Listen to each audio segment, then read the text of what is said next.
tenemos ninguna publicación acerca del PIB, acerca de epidemias, acerca de inflación, acerca de salarios, contrataciones. No existe información pública en Venezuela.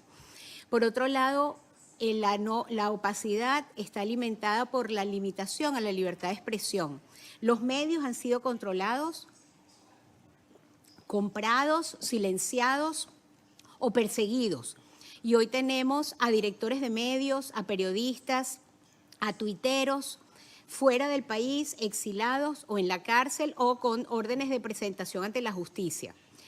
Desde el 2013 han dejado de circular 51 medios impresos. Solo en el 2018 se cerraron 18. 99 emisoras de radio y de televisión han cerrado sus puertas y tenemos limitaciones para ver cantidad de canales de televisión como CNN o Noticias 24. La eliminación de la autonomía y la independencia es el centro medular de la posibilidad de que en Venezuela se haya instalado una cleptocracia como la que tenemos hoy. En Venezuela no existe ninguna separación entre los poderes y se ha anulado la autonomía y la independencia. Y esto, hay una larga lista de hechos a lo largo de los últimos 20 años que conformaron esta cooptación de todos los poderes públicos en manos del Ejecutivo Nacional y más concretamente de un pequeño grupo que está cerca del partido de gobierno, donde no hay límites entre el poder del partido y del Estado.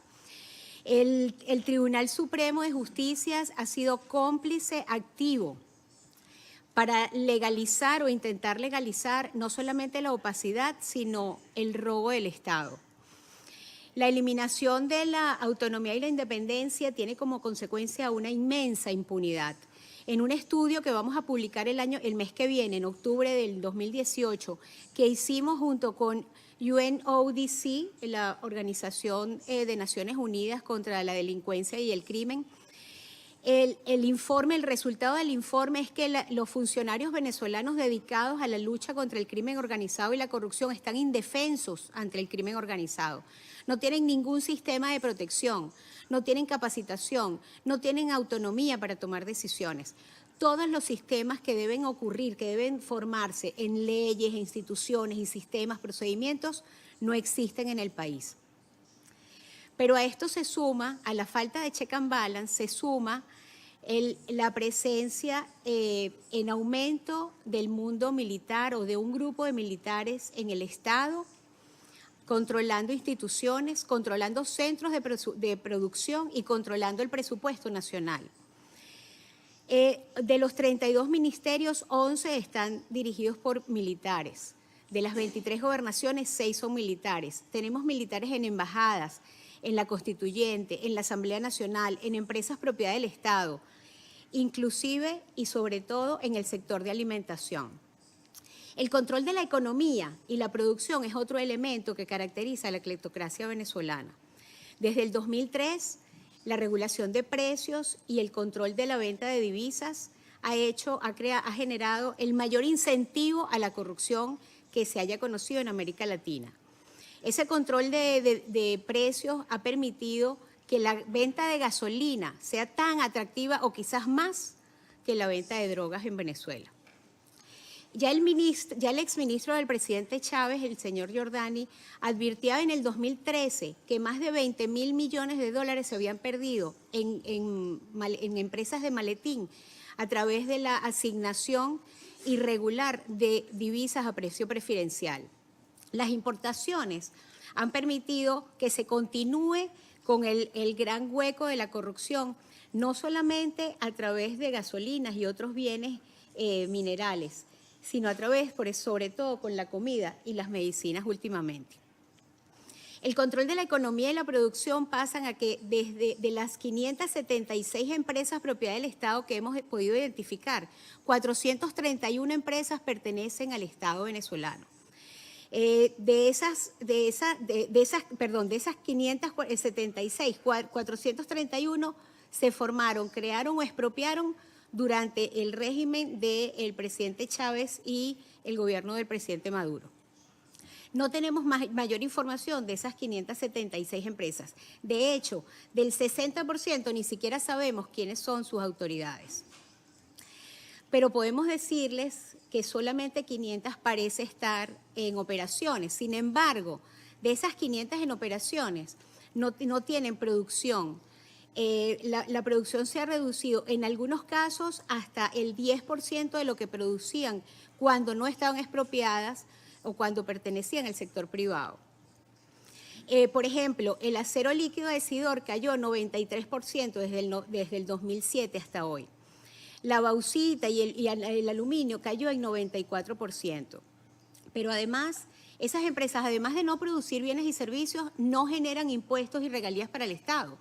Por el contrario, generan gasto, porque del presupuesto nacional se le ha estado asignando miles de millones y este año billones de bolívares en créditos adicionales, créditos que no pasan, por supuesto, por ninguna regulación del Estado. Nuestra nueva preocupación es precisamente el arco minero y todo lo que está pasando con el oro, diamante y coltán, y no solo en el arco minero, sino en otros estados del país, donde la anarquía y la criminalidad han invadido espacios importantes del territorio que no están controlados ni siquiera por las Fuerzas Armadas. El otro gran problema que ha causado la corrupción en Venezuela y que seguramente la causa en muchos otros países, pero nuestra preocupación es Venezuela, es el impacto que ha tenido la corrupción en la gente. Nosotros en Venezuela tenemos un servicio eléctrico súper deficiente. Venezuela era uno de los países que más electricidad producía, tan era así que hasta le vendíamos a Colombia. Hoy la producción ha disminuido a pesar de las inmensas inversiones en hidroeléctricas como Tocoma, empresa que se supone tenía que terminar de construir Odebrecht e INSAT, empresas que hoy están perseguidas por la justicia internacional. O por el gasto gigantesco en contratos de plantas de generación de distribución, que en este momento los responsables de esas empresas, de los grupos Derwit, están perseguidos por la justicia norteamericana. De las interrupciones que se tenían históricamente en Venezuela del servicio eléctrico, del 2004, que teníamos 52 interrupciones de electricidad, hoy pasamos a tener más de 600. Agua. En Venezuela el agua no tiene calidad, es deficiente, produce enfermedades, pero además no hay.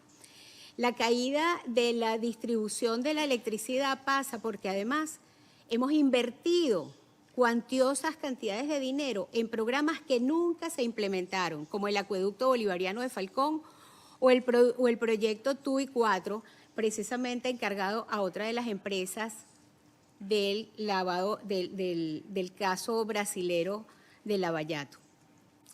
Otra consecuencia brutal, creemos que la peor, junto con la salud, es la alimentación. Los índices de alimentación, los índices de abastecimiento han caído brutalmente, pero además la inflación y la megainflación hace imposible que la gente pueda comprar lo poco que se consigue. Por eso es que la dependencia de la gente sobre los CLAP es tan grande. Nosotros estamos seguros y tenemos más de 250 denuncias con respecto a los CLAP que mencionaba el señor Marshall, en donde la gente ha pagado por cajas que no tienen todos los productos. El precio varía con regularidad. Los productos no son de buena calidad. Las compras de esos productos han tenido denuncias hasta en la Contraloría y en la Fiscalía por sobreprecios. Empresas que no sabemos dónde producen, de dónde salen esos productos, aparecen vendiendo cantidades gigantescas. Y nosotros, la mayor preocupación con respecto a los CLAP para nosotros es que se han convertido en el elemento de control político más eficiente que tiene el gobierno venezolano. La gente no puede adquirir comida si no es por los CLAP. Y los CLAP están llegando a más de 6 millones de familias en Venezuela. O sea, es decir, es un producto muy eficiente para el control político, pero también para la corrupción. para generar miles de bolívares a los que tienen la posibilidad de hacer las compras. En el sector de salud tenemos historias de casos de corrupción que nunca se investigan, como los 6 hospitales que ordenó construir el presidente Chávez, que el dinero se asignó, pero desapareció. Los hospitales no existen. O las compras de medicamentos vencidos, denunciados hasta por la Contraloría General de la República, pero mueren en el papel. La situación de la salud es terrible. Hace 2 semanas me tocó ir a la frontera y pude ver directamente cómo las madres tienen que recorrer todo el país en autobús y en carrito para pasar la frontera, ese paso horroroso que cuesta dinero, en donde abusan de la gente y sobre todo de las madres solteras, que pasan con sus bebés para que la OPS bautice a sus niños exactamente al cruzar el puente Simón Bolívar. Es indignante ver que las mujeres venezolanas con sus bebitos no pueden tener vacunas para sus niños en el país. El transporte, aunque al lado de la salud y la alimentación parece menor, el transporte tiene paralizado el país. Cantidad de gente ha tenido que renunciar, empresas han tenido que cambiar la forma en que trabajan porque la gente no tiene cómo llegar a su trabajo. En todos los países que las normas de seguridad en los vehículos van aumentando y le exigen a uno tener el cinturón de seguridad, es una burla cuando uno ve cómo los venezolanos se tienen que transportar en camiones para llegar a sus hogares o para llegar a su trabajo, a su escuela, a su universidad. Y aquí quiero tomar un minuto para hablar del caso de corrupción más grande que creo que tenemos en Venezuela desde hace mucho tiempo y que tiene que ver con las 34 obras asignadas a Odebrecht a través de 43 contratos, de los cuales, gracias a diferentes mecanismos de sobreprecio, soborno para la asignación, sobornos para los pagos, y los adendan y complementos que ya suman 168 en las 34 obras, los montos ascendieron desde el monto inicial hasta el monto final hasta 926%, lo que supone que Venezuela está pagando muchas veces unas obras que además no se construyen, quedan inconclusas. Cantidad de servicios de transporte, de metros, de puentes, que necesitaba el país, que necesitaba la población, ha tenido que han quedado inconclusas, con lo cual se ha perdido el dinero y tampoco tenemos las obras. Pero ese dinero seguramente está en las cuentas de algunas personas. Nosotros tenemos la lista de 28 ministros que tuvieron responsabilidades desde la firma hasta la firma del contrato, hasta la firma de los diferentes adendum por los que pasó cada uno de esos contratos. El mensaje final que quiero dejar, porque por supuesto hay muchísimos casos en los que podríamos hablar hoy, pero creo que con esto damos un panorama de lo que está pasando. Yo quisiera dejar 4 mensajes finales. El primero es que Venezuela es el ejemplo perfecto de la gran corrupción. La gran corrupción tiene 4 características principales. Hay participación del alto nivel de gobierno, del más alto nivel de gobierno. Causa daños gravísimos a la población y extiende y se aprovecha hasta de los beneficios de políticas públicas y de programas sociales que tenga la población. Tiene vinculaciones internacionales. Y eso quiere decir que la corrupción de Venezuela está impactando a toda la región y quizás más allá de la región. Y además, la 4ª característica de la gran corrupción es que queda impune. Y por ahora, nosotros en Venezuela no tenemos un sistema judicial que pueda avanzar en investigaciones y en sanción. El segundo mensaje es que la corrupción y la impunidad está causando muertes en mi país, que reprime, y que además ha causado una ola de migración de refugiados y de exilados. Yo pido en esta sala apoyo para todos los venezolanos que están huyendo de mi país, apoyo y protección. El tercer mensaje es que es perverso, es maligno que a la gente más pobre se le exija fidelidad para venderle las cajas CLAP. para venderle comida que no podría comprar de otra manera.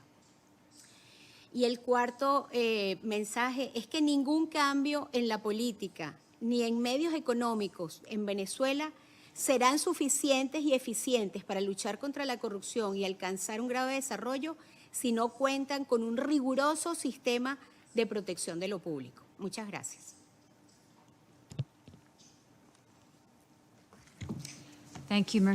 Gracias, Mercedes y Marshall. Gracias por haber presentado dos perspectivas diferentes, pero de igual importancia aquí a este debate. Doy las gracias a todos los presentes en esta reunión extraordinaria sobre la instabilidad y la miseria humana y el desequilibrio que ha causado la corrupción generalizada en Venezuela. Desde su fondo, la corrupción es el paso de la riqueza de los impotentes a los poderosos, sobornos, acuerdos internos y el desvío de la asistencia humanitaria son todas formas del tributo involuntario que pagan los más pobres a los poderosos de los regímenes corruptos. Cuando el peso de esta carga es demasiado, inevitablemente responden. La corrupción también permite que el crimen transnacional y el narcotráfico a que florezcan, amenazando la paz y la seguridad de todos. La inestabilidad que resulta y la salida de tantos desesperados demuestran que la corrupción no es nada más una cuestión nacional, es una regional e internacional. Como preocupación para todos nosotros, en ningún sitio no se aplica más que en Venezuela.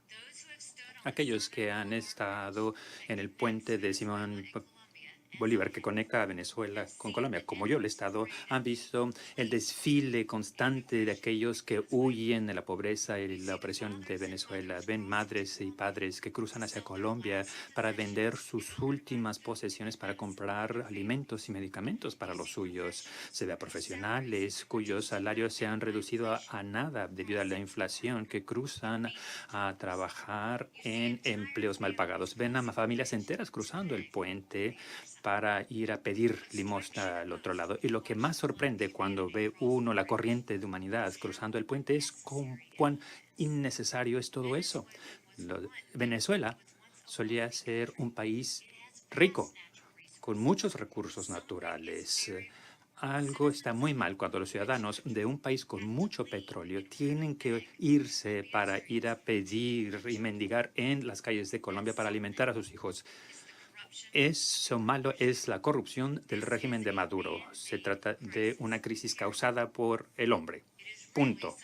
Se trata de algo que hay que examinar. Hugo Chávez tiene una visión pervertida de un paraíso socialista en Venezuela y se ha convertido en un narcoestado que ha hurtado a los venezolanos. Le dejaré a la historia el juzgar si esta transformación fue insoslayable.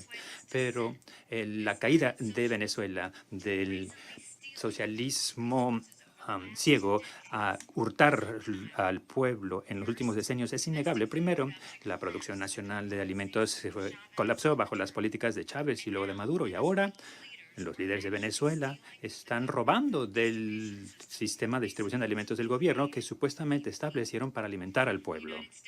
Los Estados Unidos ha impuesto sanciones a autoridades gubernamentales de alto rango, incluido a Maduro, que se han dedicado a la estafa y al manipuleo de precios del programa del gobierno, cuyo propósito es forrarse de dinero. Una de las maneras de hacer rentable la pobreza del pueblo es sustituyendo los productos de bajo valor por uno de menor valor en el programa de alimentos. Y luego venden los artículos de más precio en el mercado negro y se quedan con la diferencia. Otro programa es que las autoridades del gobierno pagan exceso de precios de los alimentos. Dan $42 del dinero del pueblo a cambio de $13 de alimentos provenientes de un contratista corrupto. Los oficiales y sus secuaces se quedan con la ganancia. La corrupción a la escala de Venezuela es un crimen moral contra el pueblo, pero también es una cuestión sobre la paz y la seguridad internacionales. Vale la pena examinar más de cerca la designación reciente del programa del Tesoro de un alto jerarca del gobierno de Venezuela para que vean el alcance internacional de la corrupción del régimen de Maduro.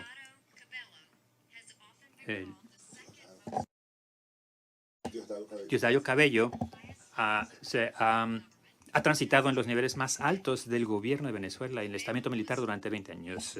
Hace poco Cabello fue nombrado el primer vicepresidente del Partido Socialista Unido de Venezuela, es decir, el partido de Maduro. También es un ratero, narcotraficante, y en cada uno de esos cargos gubernamentales, Cabello ha explotado su poder para poder forrar sus propios bolsillos.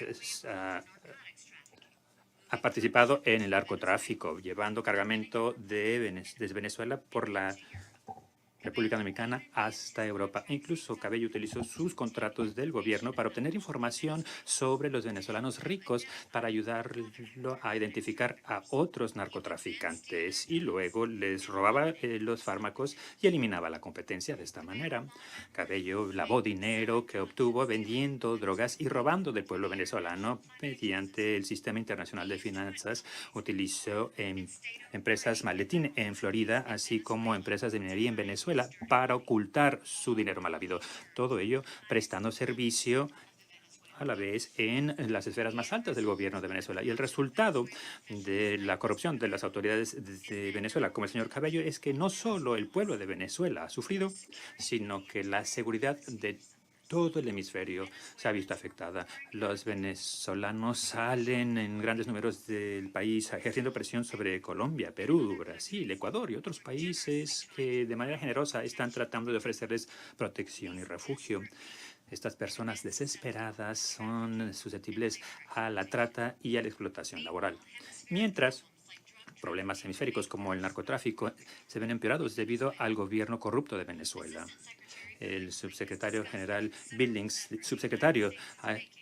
ha expresado cuáles son los esfuerzos que ha hecho Estados Unidos para contrarrestar la amenaza de Venezuela ante la paz y la seguridad. Otros han propuesto imponer sanciones para atender el problema, pero todos, incluido el Consejo de Seguridad, deben hacer más.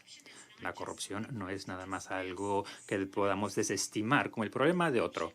La corrupción es el núcleo de los movimientos que afectan la paz y la seguridad internacionales. Y Venezuela es la llamada de alerta. Instamos a todos los colegas en el Consejo de Seguridad y allende a que escuchen esa alarma. Bien, ahora ofrezco la palabra a los miembros del Consejo de Seguridad que han solicitado intervenir y empiezo dando la palabra a la representante del Reino Unido. Gracias. Muy cumplida, señora presidenta. Y doy las gracias a los dos ponentes por ponencias tan aleccionadoras de lo que ocurre en Venezuela. Me parece que es un estudio muy interesante que da seguimiento a la reunión de esta mañana del Consejo de Seguridad sobre corrupción, una reunión muy oportuna e importante. Y reconozco al intervenir que no todos están de acuerdo con que estas cuestiones deban debatirse en el Consejo de Seguridad y podemos hablar sobre ello, claro. Pero lo que sí hay que reconocer es que hay algunos gobiernos en el mundo, y tristemente el gobierno de Venezuela no es uno de ellos, que han creado inestabilidad regional y lo ha hecho a costa de los malos tratos de su propio pueblo. Así que si no hablamos de ello en el Consejo de Seguridad, entonces ¿a dónde vamos a ir a hablar de ello? ¿Dónde vamos a debatir los límites de lo que puede hacer un gobierno para causar estragos a su propio pueblo? Hoy hemos escuchado a los ponentes sobre cuán desconcertante es la situación en Venezuela. Queda claro que incluso hoy las acciones y las políticas del gobierno venezolano han exacerbado la crisis económica del país. Hemos visto pruebas devastadoras de lo que ocurre en las vidas del venezolano de a pie y para el Reino Unido nos hemos comprometido a hacer lo que podamos para redoblar esfuerzos e interrumpir las redes de corrupción que castiga al pueblo venezolano junto con los socios internacionales. A mí me sorprendió sobremanera, señora presidenta, que en 2017 Transparency International le dio a Venezuela el sitio 169 de 180 países en la percepción de los países corruptos. Y como lo dijimos esta mañana, la percepción del pueblo es tan importante como lo es el fenómeno mismo. Me parece que es una cifra muy elocuente. Nos ha preocupado mucho el tema de la economía de Venezuela, que ha colapsado luego de 2 décadas de mala gestión, ha incumplido los préstamos internacionales y adolece una hiperinflación y aun cuando ha habido propuestas económicas en fechas recientes que ha anunciado el presidente Maduro a mediados de agosto, pues resulta difícil confiar en que ello empezará a corregir los problemas económicos en el país. Venezuela ha asistido a una crisis humanitaria causada por el hombre, como Mercedes lo explicó gráficamente, y todo ello se ve exacerbado por un gobierno que se niega a aceptar que existe esa crisis. El Reino Unido, en el seno de la Unión Europea, ha hecho mucho para atender algunos de estos problemas. En noviembre del año pasado, la Unión Europea, por unanimidad, convino en aplicar medidas restrictivas, incluso un embargo de armas, un marco jurídico para la prohibición de viajes y congelamiento de activos selectivos. Y en enero de este año se reimpusieron estos castigos a varias autoridades de alto rango del gobierno. En junio, 11 sujetos más fueron encontrados, ello luego de las presidenciales del 20 de mayo. Así que la comunidad internacional sí ha hecho tentativas, señora presidenta, para que el gobierno venezolano entienda cuán dañina ha sido su política para su propio país, pero como usted ya lo explicó, hay que estar conscientes de el gran desplazamiento de seres humanos. Más de 2 millones de venezolanos han migrado y yo diría representa uno de los desplazamientos de personas más importantes en la historia de Sudamérica.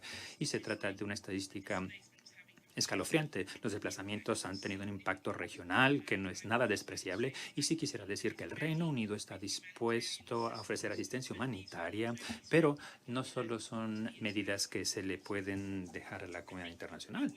Yo creo que nos encantaría ver que no solo tome medidas el gobierno de Venezuela para reducir la corrupción, sino también que tome medidas para atender la crisis política, lo cual incluye, ante todo, el establecer negociaciones serias y dignas de crédito con la oposición. Queremos que tomen medidas para respetar a las instituciones democráticas y que haya elecciones limpias con un calendario electoral creíble, permitiendo que vengan observadores internacionales independientes. Y queremos que se ponga en libertad a todos los prisioneros políticos, incluida al diputado Juan Requesens de la Asamblea Nacional.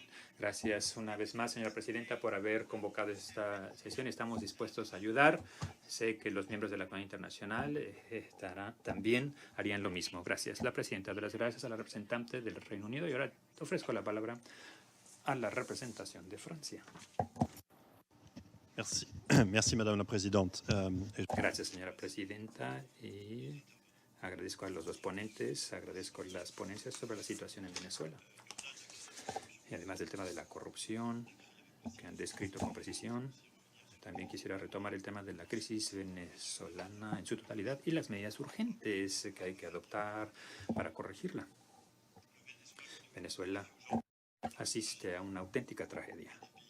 Uno de los países más ricos de América Latina en lo que se refiere a recursos naturales, afronta la crisis más importante migratoria de su historia moderna y de América Latina. 1,5 millones de venezolanos se han ido del país desde 2016 y esa cifra coloca a Venezuela entre los países con una importante crisis migratoria después de Siria y Afganistán. Las consecuencias migratorias de la crisis afectan, claro, a todos los países de América Latina y vulnerabiliza sobre todo a los países fronterizos, lo cual da lugar a una auténtica desestabilización. Se me ocurre Colombia y su proceso de paz, al que pronto renovará su apoyo este Consejo. Este descenso al infierno del pueblo venezolano y la política económica que ha arruinado al país coloca a este país entre los países más corruptos del mundo, como lo señala Transparency International. La corrupción contribuye a el desplome de la seguridad, del desarrollo económico y social del país, y las mismas autoridades son las que se benefician de la corrupción, como ya ha sido descrito con lujo de detalle, y hoy no aceptan la asistencia internacional que se ofrece a los menesterosos. Esta crisis se debe también a que el poder venezolano ha violado los derechos del hombre y el Estado de Derecho. Como ya se ha dicho, las elecciones se organizaron sin tener en cuenta las exigencias democráticas y ello agravó la crisis política, económica y humanitaria. En este contexto quisiera enviar 3 mensajes. Primero, Francia hace un llamado a las autoridades de Caracas a que libere a todos los prisioneros políticos, a que respete la Constitución de Venezuela y los principios básicos de la democracia y los derechos humanos, y a que de una buena vez y de concierto con la oposición busque una salida pacífica y negociada para la crisis. En segundo lugar, exhortamos a las autoridades venezolanas a que adopten las medidas que sean necesarias para poner fin a la catástrofe migratoria, lo cual supone de manera inmediata que la crisis sea reconocida como tal y que el gobierno venezolano participe en los esfuerzos de coordinación regional para dar una respuesta. Se me ocurre sobre todo las iniciativas de Perú y de Colombia en el marco del Comité Andino de las Autoridades de Migración, además de la iniciativa de Ecuador, que organizó hace poco una cumbre en Quito para tratar la cuestión. Y en este sentido, aplaudo las medidas del Alto Comisionado para Refugiados y de la Organización Internacional para las Migraciones. Por último, la tercera observación en la que insisto es el acceso al territorio de Venezuela. Es importante que las organizaciones internacionales y regionales, sobre todo Naciones Unidas, tengan la autorización de intervenir rápidamente y poder ofrecerle a la población de Venezuela la asistencia humanitaria. No se trata de injerencia extranjera, sino más bien el ir a asistir cuanto antes a los venezolanos privados de alimentos y de atención. Señora Presidenta, desde que iniciara la crisis, Francia ha hecho gala de su compromiso de promover una solución pacífica y negociada para la crisis de Venezuela. En espera de una resolución política de la crisis, Francia está al lado del pueblo venezolano y de los estados de América Latina para remediar las consecuencias de la crisis humanitaria que afrontan. Lo acaba de comprobar ofreciendo hace poco su asistencia a los refugiados venezolanos en Colombia y en Brasil, y seguirá por esta vía. Francia también se compromete a que la comunidad internacional participe más y sobre todo el sistema de Naciones Unidas en la búsqueda de una solución para la crisis en coordinación de nuestra respuesta a la crisis humanitaria y migratoria. Muy agradecido.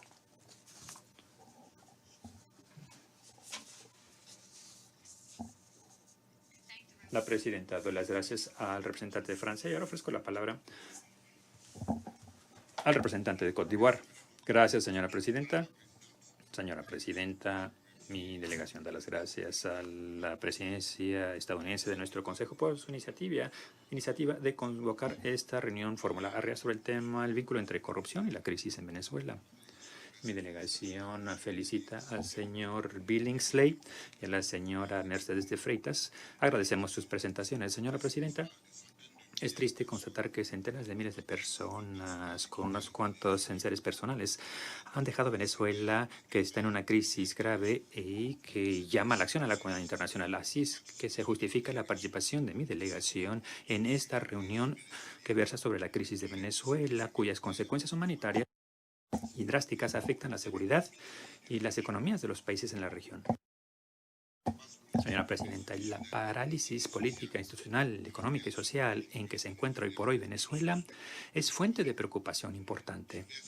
Hay varios factores que podrían explicar esta situación. La inflación galopante, la exacerbación de la pobreza, la desilusión de las instituciones y las dificultades estructurales de la economía de Venezuela. Ante la gravedad de la situación y la amplitud de la migración, es importante movilizar esfuerzos de la comunidad internacional, estableciendo todos los mecanismos de los que dispongan Naciones Unidas, promoviendo la cooperación regional prevista por el capítulo 6 para llegar a una solución pacífica de esta crisis y paliar el sufrimiento del pueblo venezolano, que solo busca dignidad y las condiciones de vida que sean mejores.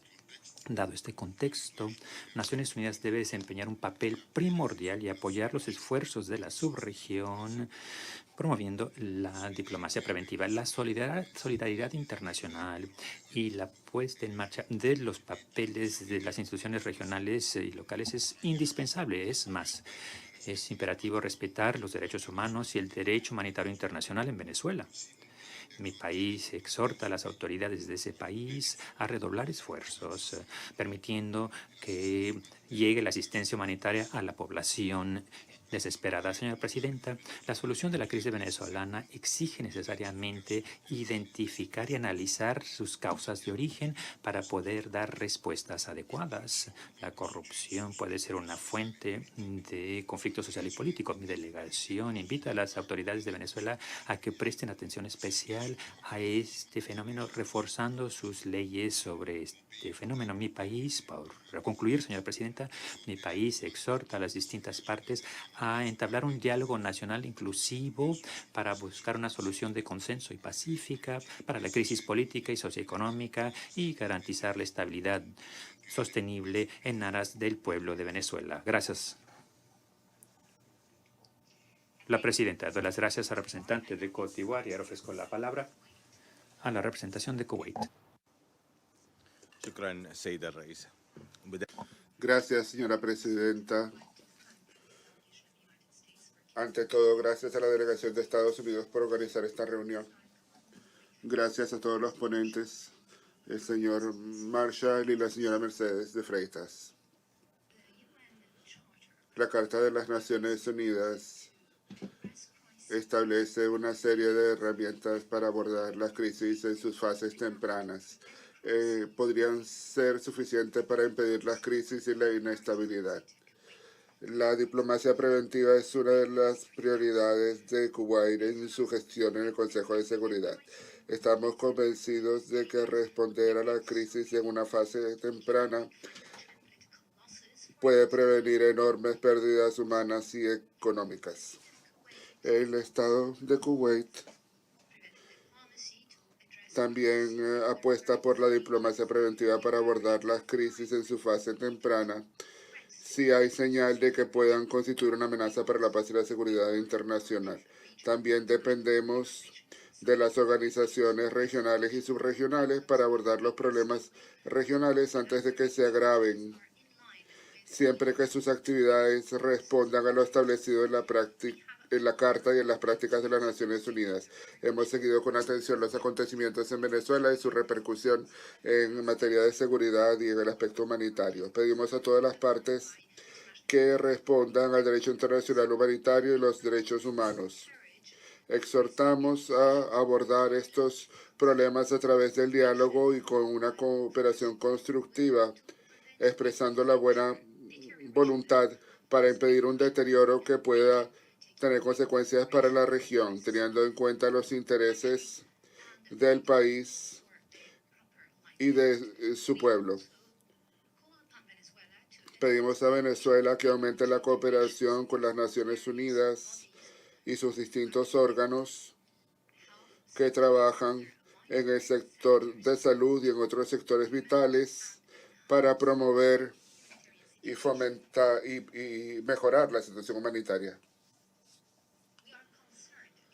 No estamos preocupados por el aumento en el número de refugiados y migrantes provenientes de Venezuela. Las estadísticas indican que han abandonado más de 1.600.000 venezolanos el país desde 2010. Agradecemos que los países vecinos hayan recibido a estos migrantes y les hayan dado servicios. Apoyamos los esfuerzos del ACNUR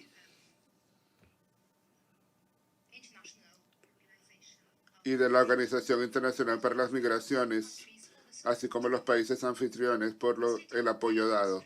El Estado de Kuwait subraya la importancia de basarse en las normas bien conocidas del derecho internacional para abordar estas situaciones. Estamos comprometidos con los principios de la Carta, que pide que se respete la soberanía de los estados y no se interfiera en sus asuntos internos. En conclusión,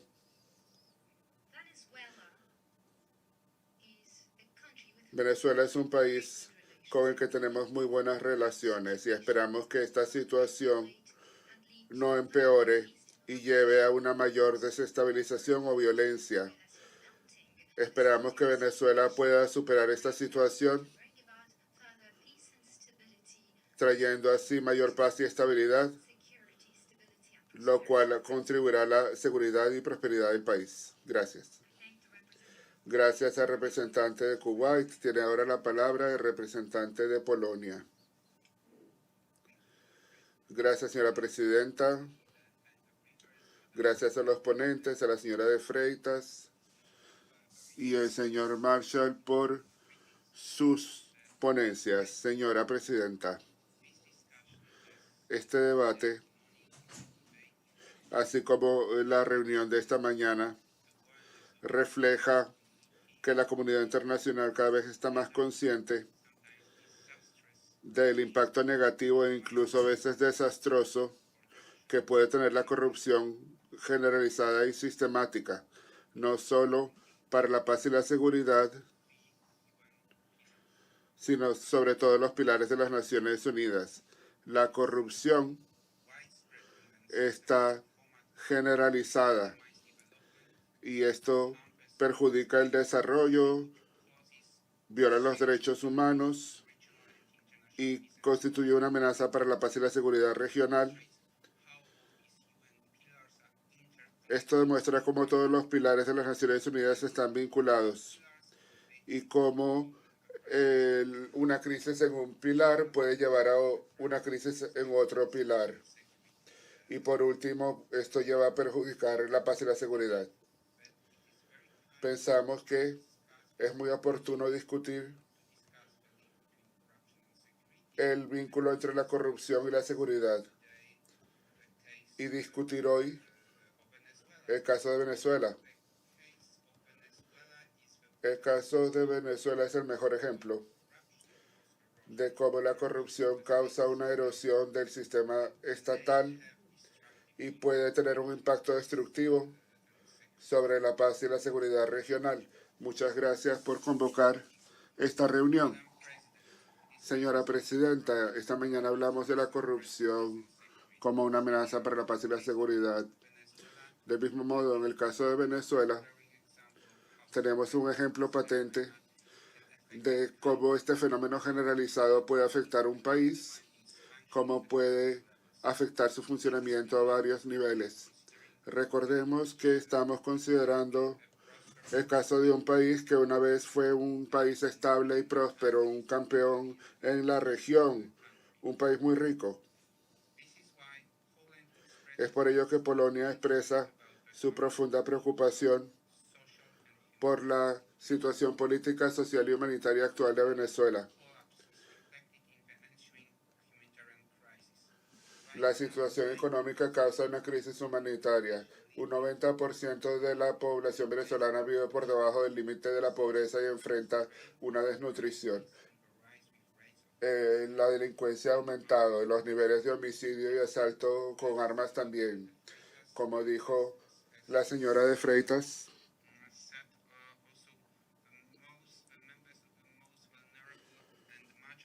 los miembros de los grupos más vulnerables, como las mujeres y los niños, están expuestos a la corrupción, a la falta de comida, a la falta de medicamentos. Lo que estamos observando ahora es una crisis de refugiados que afecta a los países vecinos. De acuerdo a los informes de las Naciones Unidas, más de 2,3 millones de venezolanos han abandonado el país para julio de 2018. Un 7% de la población, 1 de cada 10 venezolanos ha abandonado el país. Debemos preguntarnos por qué. ¿Por qué ocurre este movimiento transfronterizo sin precedentes? Apoyamos firmemente todos los aspectos de la política hacia Venezuela para aumentar la cooperación de la Unión Europea y todos los actores regionales e internacionales, especialmente apoyar los esfuerzos de los países vecinos. Queremos expresar la sincera esperanza de que los recursos de la Unión Europea, financieros y diplomáticos, pueden contribuir a resolver esa crisis. Pedimos al gobierno de Venezuela que aborde las necesidades humanitarias de su pueblo, que acepte la asistencia humanitaria y que coopere con la comunidad internacional y con las instituciones y organizaciones de las Naciones Unidas para responder las necesidades más acuciantes de los venezolanos. Pensamos que una solución definitiva solo se alcanzará a través de un diálogo abierto con todos los segmentos de la sociedad. Hay que abordar las necesidades más urgentes de la población, el acceso a los alimentos y a la asistencia médica, y también los derechos humanos y libertades fundamentales, y echar bases para reconstruir la economía. Pero no podemos olvidar que todas las conversaciones serán inútiles a menos que las partes reconozcan que es necesario realizar un cambio profundo, luchar contra la corrupción y atacarla de raíz. Gracias, señora presidenta. Gracias al representante de Polonia. Tiene ahora la palabra el representante de Perú. Gracias, señora presidenta. Agradecemos al señor Billingsley y a la señora De Freitas por la información que nos han proporcionado hoy día. El Perú sigue con profunda preocupación la crisis política, económica, social y humanitaria en Venezuela, lo que se refleja en la pérdida de la institucionalidad democrática y el Estado de Derecho, las graves violaciones a los derechos humanos denunciadas por el Alto Comisionado de las Naciones Unidas para los Derechos Humanos y la masiva migración de sus ciudadanos. Según las cifras de las Naciones Unidas y que ya han sido mencionadas en esta sala, serían 2 millones de venezolanos los que se han visto forzados a dejar su país. De ese número, en el caso del Perú, en los últimos 2 años se ha recibido a más de 400.000 ciudadanos venezolanos y si bien hemos adoptado medidas para permitir su regularización migratoria e integración laboral, la magnitud del éxodo provocado por las políticas del gobierno de Venezuela requieren la búsqueda de soluciones colectivas por parte de la comunidad internacional. Conforme con lo expresado esta mañana en el Consejo de Seguridad, el Perú resalta, en el caso venezolano, la importancia de fortalecer la institucionalidad y la gobernabilidad democrática para prevenir conflictos y crisis humanitarias a través de la atención de sus causas profundas, entre las que es posible identificar la corrupción. El Perú ha resaltado en diversas oportunidades la relevancia de construir amplios consensos ciudadanos en la región en torno a la paz, la democracia, el Estado de Derecho y el desarrollo inclusivo para alcanzar una paz sostenible. Para ello es fundamental la lucha contra la corrupción, que infiltra la institucionalidad y erosiona la credibilidad de la ciudadanía en sus gobiernos. La lucha contra la corrupción debe ser una de las prioridades en contextos en los que se adolece de pesos y contrapesos al ejercicio del poder, además de ausencia de transparencia y mecanismos efectivos de rendición de cuentas. Los esfuerzos para combatir este flagelo deben incluir el pleno acceso a la justicia para los ciudadanos y garantizar la no impunidad. Asimismo, un decidido combate a la corrupción debe permitir que la ciudadanía conozca oportunamente las denuncias en esta materia, así como su participación de manera informada en la vida política, lo que a su vez implica el pleno respeto por las libertades fundamentales de opinión, expresión, prensa y asociación. De igual manera, estamos convencidos que los alcances de la corrupción demandan una respuesta coordinada de los gobiernos. Por ello, en la 8ª Cumbre de las Américas, celebrada en Lima en abril pasado, el Perú promovió la adopción del Compromiso de Lima. Dicho instrumento comprende 57 medidas y acciones concretas para fortalecer el combate contra la corrupción y la cooperación regional en esta materia. Actualmente venimos trabajando en la implementación de un sistema regional de monitoreo de los compromisos asumidos. El Perú continuará promoviendo iniciativas en el ámbito de la Organización de los Estados Americanos, el Grupo de Lima y otros foros multilaterales para coadyuvar al restablecimiento de la democracia en Venezuela y, en particular, para responder los desafíos que plantea para nuestro país y otros de la región la debida atención de la crisis migratoria venezolana, así como de la crisis humanitaria que se vive en ese país. Y muchas gracias.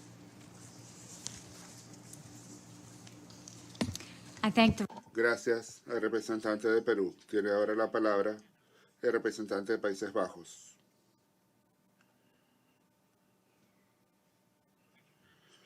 Gracias, señora presidenta. Acogemos con agrado esta iniciativa de celebrar una reunión agria.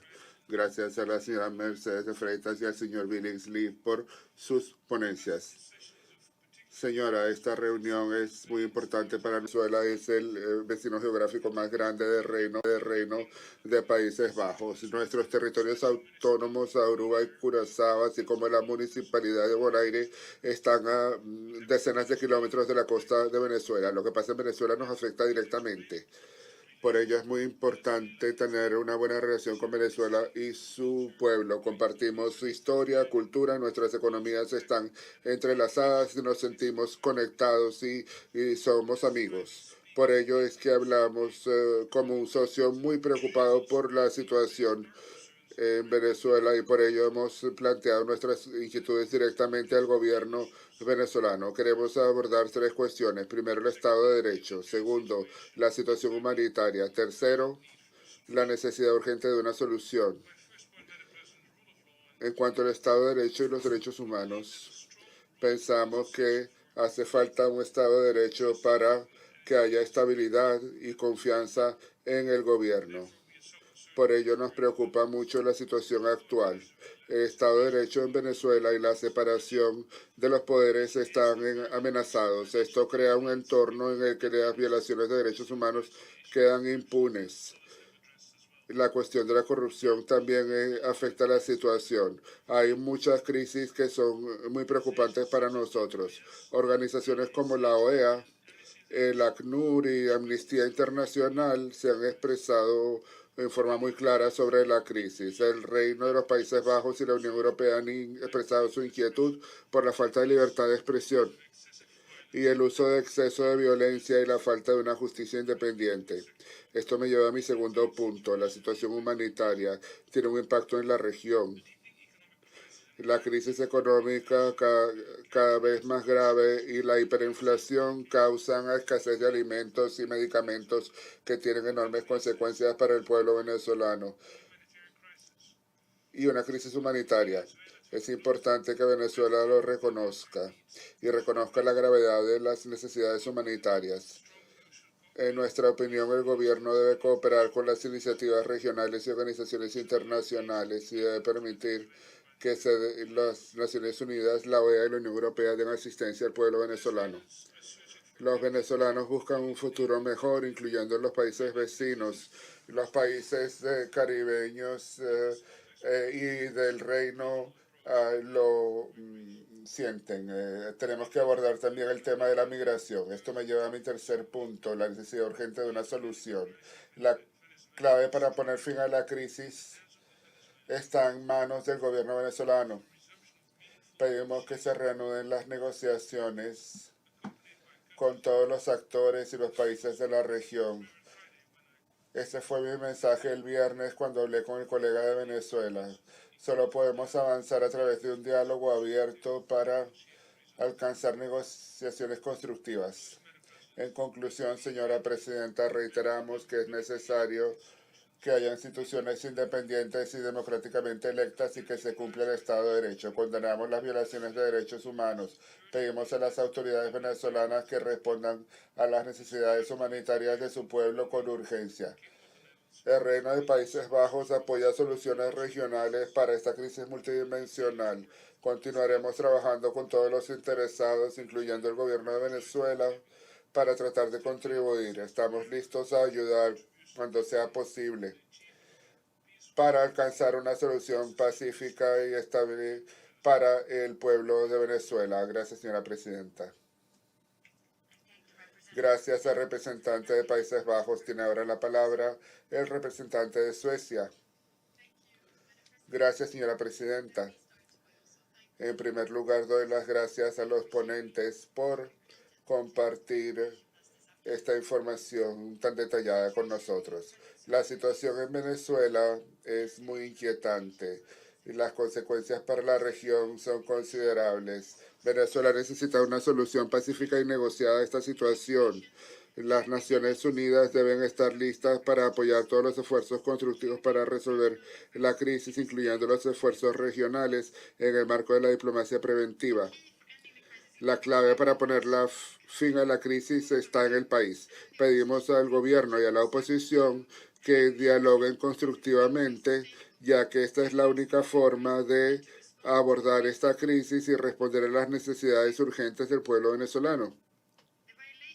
Las violaciones de los derechos humanos deben cesar inmediatamente. Los derechos humanos y libertades fundamentales del pueblo venezolano, incluyendo el derecho a las reuniones pacíficas, deben respetarse y protegerse.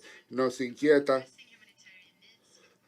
que la población tenga necesidades humanitarias cada vez mayores. Como hemos escuchado varias veces hoy, esta crisis está causando una migración en masa que genera dificultades para los países anfitriones y para la estabilidad de la región. Pedimos al gobierno venezolano que tome medidas para paliar el impacto de esta crisis inmediatamente. Señora Presidenta, como dijimos en el Consejo de Seguridad esta mañana, si construimos instituciones públicas efectivas y responsables y damos acceso a la justicia, reducimos el riesgo de que una sociedad caiga o vuelva a caer en un conflicto. Tenemos un ejemplo positivo de apoyar el Estado de Derecho en la región. La labor en Guatemala. Suecia es el segundo donante en Guatemala y ha apoyado a la Comisión desde el principio. Hemos visto progreso. En las investigaciones se han revelado redes de corrupción y el público apoya la lucha contra la impunidad. Esto es innegable. Estos resultados han sido posibles gracias no solo a la cooperación institucional entre las autoridades locales y las Naciones Unidas, sino también la cooperación con las autoridades judiciales y el comisionado Velázquez. Gracias. Gracias a la representante de Suecia. Para concluir, quiero decir que cuando visité la frontera de Venezuela hace un mes, no se puede describir la desesperación de la gente. Estas son personas que tenían vidas normales, que ahora tienen que caminar 3 horas en el sol, 3 horas de ida y 3 horas de vuelta para comer una vez y no tienen esperanza. Hemos hablado mucho de Venezuela. Ahora tenemos que hacer algo. Gracias a la OEA por participar, pero tenemos que hacer más. Y creo que debemos empezar con los países que hacen negocios con Maduro y con su gobierno. Estos países están perjudicando al pueblo venezolano. Hay que prestar atención a los países que apoyan a Maduro, los países que continúan enriqueciéndose con el régimen de Maduro. Y tenemos que decir ya basta. Gracias a todos por venir. Continuaremos protestando por el pueblo venezolano. Espero que todo esto lleve a medidas concretas. Muchas gracias y que tengan una feliz tarde.